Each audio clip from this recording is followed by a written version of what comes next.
I'm right back at y'all, man, with more of that Scott Peterson news, man. Yes, sir. Hey. Los Angeles Innocence Project, man. They ain't nothing to play with. If they come get on the case, man, your chances of getting off is very high.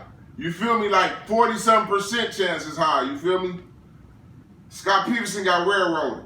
I want y'all to check out Kumo and these other panelists. They letting y'all know they were shocked that the Los Angeles Innocence Project even gave a fuck about this case. Now they about to pick it up? Come on, man. Now check this shit out. The reason reputation matters is that it sends a message. And when the Innocence Project takes a case, it sends a message. I would have never guessed that they would have any interest in Scott Peterson. Seemed like a slam dunk, okay? But now they're looking at this case from back in 2002. You'll remember it, and I don't know how old you are, but if you just Google it, 2002, Lacey, 8 months. I'm about to be 48.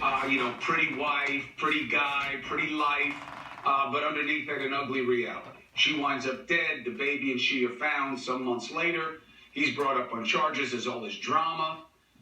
Could we have gotten it wrong? Could the jury have gotten it wrong?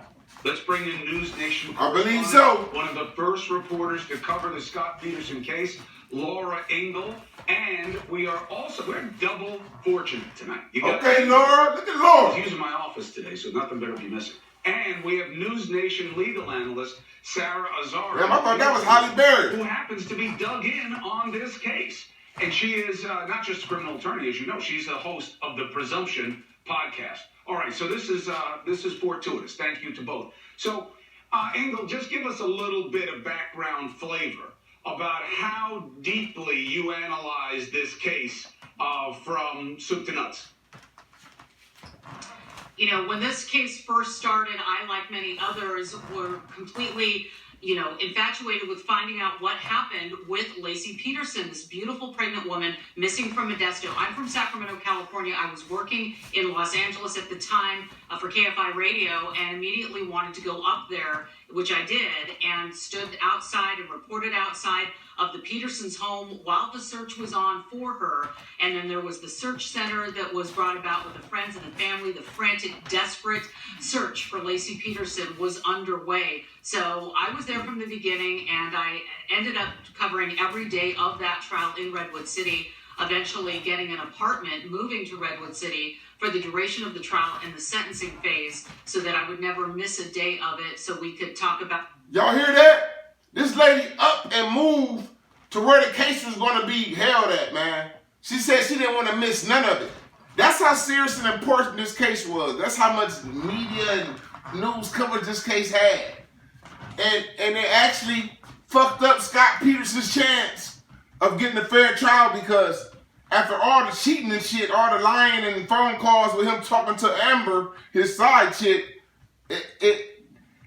it fucked his image up in the public, man. He was a piece of shit to the public. They didn't want to hear anything about him being innocent. He was guilty because the shit that he was doing with the cheating, the lying, saying that his wife was dead and he was in Paris, France for New Year's Eve. Man, dude was a prolific liar, man. So, yeah, the media is one of the reasons.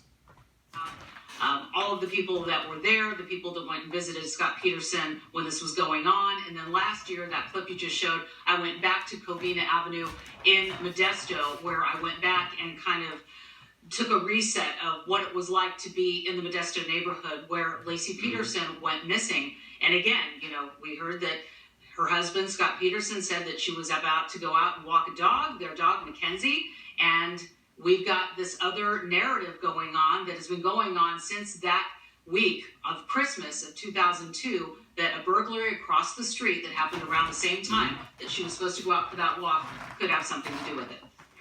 All right, so let's hold there, and then from this... So, why didn't the police investigate the burglaries across the street like they should have instead of the half-ass attempt that they did? Now, when have you ever heard of the police taking a criminal's word for any fucking thing? You understand me? The burglars They hit the house across the street, told the police department, the investigators, that they did this shit on the 26th and not the 22nd. Fucking lie. Point on, let's do it this way. Let's just go point for point, because Sarah has gone through all of the offerings and the pleadings from the Innocence Project, and she says it's much more comprehensive than she expected, frankly. So let's go point for point. Sarah, so what do you believe the big headline is about why the Innocence Project is on this case? I mean, Chris, I think that typically in a habeas action, or the motions related to habeas, we see one or two bases for the wrongful conviction. Here, I was floored. There's everything in here. There is the fact that there were other suspects and related incidents that were not investigated that relate to that burglary. Free Scott, man. Especially those suspects were the killers. We've got exculpatory Brady evidence, and that duty extends beyond the conviction. Things that were not turned over. And I'm old enough, unfortunately, to remember this trial, and Laura Me too. Too. It was a daily event during this trial. Yep, The every day. defense kept objecting. Witnesses testifying, well, where's that report? You didn't turn it over. It was a daily event. And so that was exculpatory evidence. You know, we've got tips and leads that were not followed, and that the prosecutor was having a romantic relationship with a law enforcement. Wow, I forgot about that, y'all. Might matter. There was a recent case in Kentucky, a murder case. Forgot about that. Thrown out because of that issue. So everything is, and I am just. He got railroaded. Y'all heard all this foul shit? He got railroaded, man. He got fucking railroaded, man. Come on. We gotta fix the criminal justice system, yo. This man done wasted 20 years of his fucking life in prison, convicted of a murder that he didn't do, a double murder that he didn't do, all because he got caught cheating. All because he got caught cheating with Amber Fry, man. This shit is fucking ridiculous.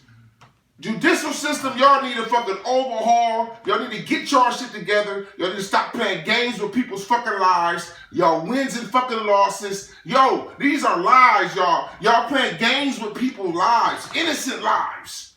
Innocent lives. This ain't the first motherfucker y'all did this shit to.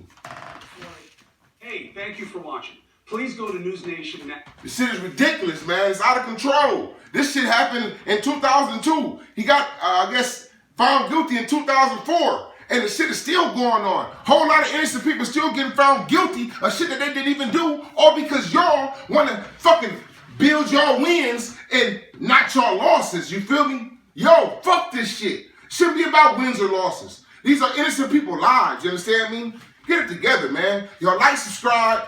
SMG Bird Talk Media, man. Hit your notification bell. I'm bringing this shit. We on this Scott Peterson trial now, y'all. And we still on Fannie Mae Willis. Real heavy. I like shit like that. If you're dirty, hey, get them. If you're not dirty, let the shit stay clean. I'm out, man. More of this shit to come, y'all. Yeah. I'm out.